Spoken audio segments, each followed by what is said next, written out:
The times have come to tell us that attraction to minors is a disorder crime. Don't think that this subject is a guy who can't commit a crime, but that he's a poor guy. That look, he's suffering. That is. The size of the illustration is enormous. He's a poor guy that look, he's suffering. This must be a joke. He eats up the entire note. Because here is all the information you need to know. What is the power of the mainstream media? Well, I'm going to comment some manipulation techniques, but first I'm going to give you some data that helps you to realize what quantitative power is, at least that it has today. But for example, television in the 90s. Giovanni Sartori, one of the most famous political scientists in Italy, already recorded that 95% of children watch television every day. Of course, sociology says, well, children are socialized to learn about how to live in society. But who did socialize the child today? We could say the school or parents. Well, no, 95% of children are in front of the TV every day. Television is socializing these children. It has enormous power. In 1999 in Spain, it was recorded that children between the ages of 4 and 12 watched more than 2.5 hours of television per day. More than 2.5 hours. In the year 1000, in the United States, a study confirmed that children between the ages of 6 months and 6 years watched more than 2 hours of television per day. Today, the presence of the screen is the presence of the screens is much greater because we have more screens. Today, not only television, but cell phones, tablets, there is the notebook, laptop, desktop computer, all the screens are ready for you. Then the visual contamination is much greater. This is where you are going to begin to understand why. I'm going to show you some techniques used by the media, which they use to, let's say, direct your perspective to reality. Show you the part of reality that they want to see and impose in some way or form. Some of these techniques are, for example, priming. It consists of exposing someone to a certain stimulus that, without that person being aware of it, will influence the response to subsequent stimuli. Priming is an unconscious effect in response to a stimulus which has been conditioned by a previous stimulus. I will explain it again. It is the unconscious effect of a stimulus which is conditioned by a previous stimulus. So I'm going to explain it with an example. I'm going to change the screen now. It is where you come into play if you want, of course. You can add a comment here below about what came to your minds. Let's see this, okay? We'll set a color on the screen. It is a simple screen that simply has a color. Let's see. Look at this color, okay? So here I'm giving you a stimulus, which is to put a color on the screen. What is the color that you see? Yellow? Mustard? Yellows? Okay. Now I'm going to go back to the screen. I'm going to tell you, write me the name of a fruit. Okay? Write the name of a fruit now, please. Without thinking about, don't think it too much, please. Put the name in a comment if you want, a name of a fruit. Let's wait 10 seconds. Otherwise, advance the video with the letter L on YouTube to skip 10 seconds forward. So, pear, banana, lemon, apple, because of the green. Well, there are people who have seen it green, of course, but note that, for example, well, someone will say lemon, and let's say that people have been prioritized by a stimulus.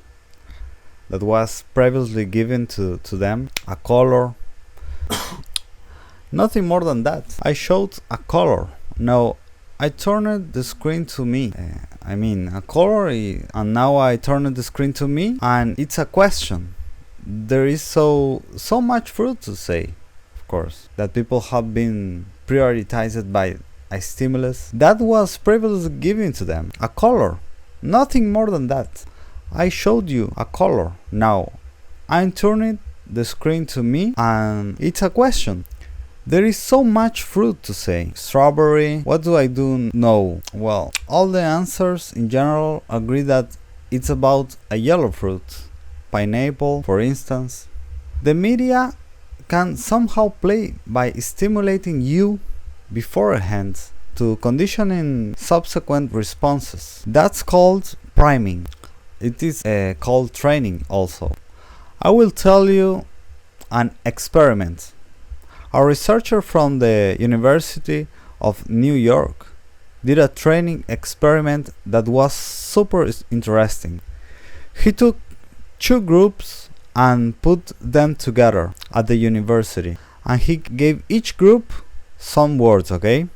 To one of the groups, all the words referred to old age, for example, geriatric, disease, anxiety, yes, maturity, fatigue, many words, all linked to old age, elderly people. And the instruction was that these people, they had to put together sentences. They had spent a long time formulating sentences. A couple of hours creating sentences with the words they had been given.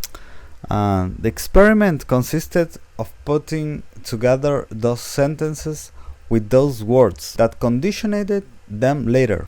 These people, during the day, which they recorded, were interesting things such as, for example, that the group that was given these words related to old age walked significantly slower when leaving the university. They saw how it can not only condition you and stimulate you in your cognitive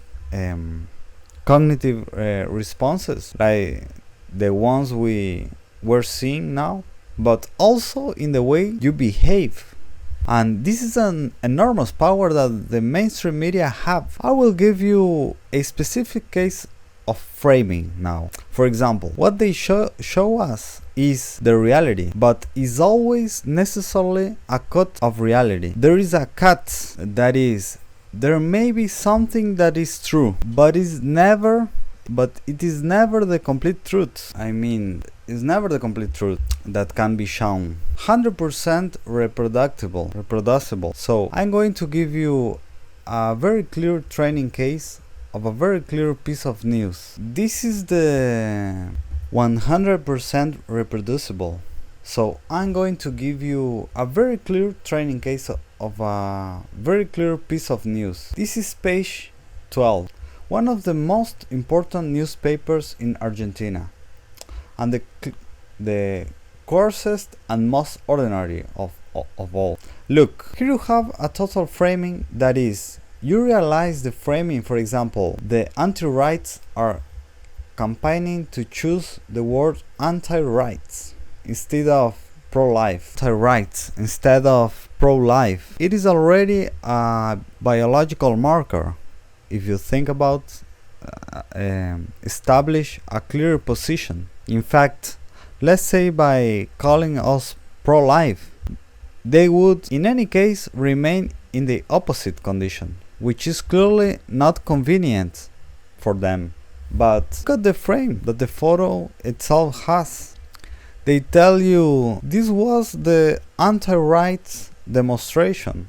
And what do you see? Look closely. An old lady with these dolls that they sometimes take to marches.